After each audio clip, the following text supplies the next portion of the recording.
Hello बच्चों, आज जो कहानी मैं आपको सुनाऊंगी उसका शीर्षक है मेहनत की कमाई।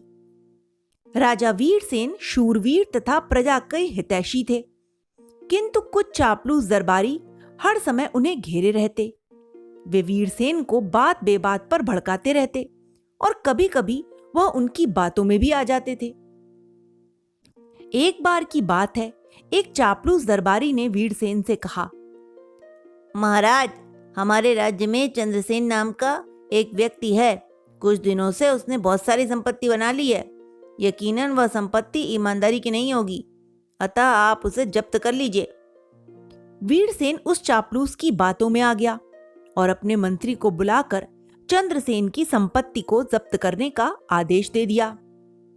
मंत्री समझदार था, उसने वीरसेन से कहा, महाराज, संभव है चंद्रसेन ईमानदार हो और उसने सारी संपत्ति अपनी मेहनत से जुटाई हो, अतः आपसे विनती है कि एक बार चंद्रसेन को अपना पक्ष रखने का मौका दे दें। राजा को भी यह बात उचित लगी। उसने पहले चंद्रसेन से बात करना ही उचित समझा। चंद्रसेन को महल में बुलाया गया। वीरसेन ने उससे पूछा, क्या तुमने बहुत ही कम समय में ढेर सारी संपत्ति बनाई है?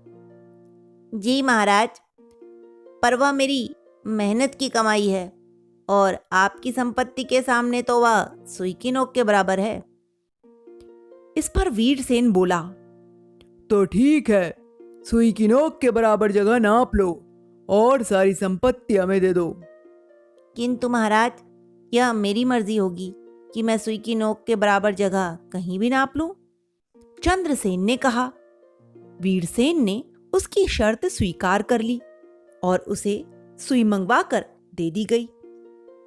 चंद्रसेन ने झट से वह सुई राजा के सिंहासन पर गाड़ दी।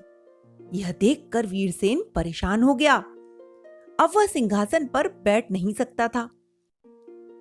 राजा ने चंद्रसेन से कहा, भाई, तुम यह सिंहासन छोड़ दो। इसके बदले में मैं तुम्हें 1 गज जमीन कहीं भी दे सकता हूं। चंद्रसेन ने तुरंत सिंहासन के ठीक सामने 1 गज जमीन पर कब्जा कर लिया। वीरसेन के लिए अब भी परेशानी थी, क्योंकि सिंहासन पर बैठते समय पैर चंद्रसेन की जमीन पर होते। कुछ पल सोचने के बाद राजा वीरसेन ने फिर कहा, तुम यह महल छोड़कर कहीं भी 1000 गज जमीन ले लो, लेकिन मुझे यह 1 गज जमीन वापस दे दो। चंद्रसेन मान गया।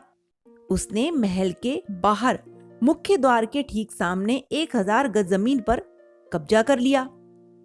ऐसे में महल में आने जाने के लिए लोगों को उसकी जमीन पर से होकर जाना पड़ता।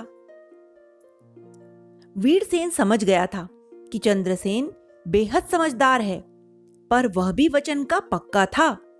उसने चंद्रसेन के सामने फिर एक प्रस्ताव रखा। चंद्रसेन, तुम महल से दूर 100 एकड़ जमीन कहीं भी ले लो, किंतु यह 1000 गज जमीन मुझे दे दो। इस पर चंद्रसेन ने कहा, महाराज, मेरी कुल जमा संपत्ति मात्र 50 एकड़ जमीन से भी कम होगी और आप मुझे 100 एकड़ जमीन देना चाहते हैं। मुझे कुछ नहीं चाहिए। क्षमा कीजिए महाराज, आपकी आज्ञा हो तो मैं विदा लेना चाहूंगा। चंद्रसेन की बात सुनकर राजा वीरसेन को एहसास हुआ कि वह चापलूस दरबारी की बातों में आकर अनर्थ करने जा रहा था। उसने उस चापलूस को बुलाकर दंड दिया और चंद्रसेन को इनाम देकर विदा किया। तो बच्चों, इस कहानी से हमें यही शिक्षा मिलती है कि जब मेहनत की कमाई होती है तो उसे कोई नहीं ले सकता। मेहनत और ईमानदारी की सदैव कद्र होती है।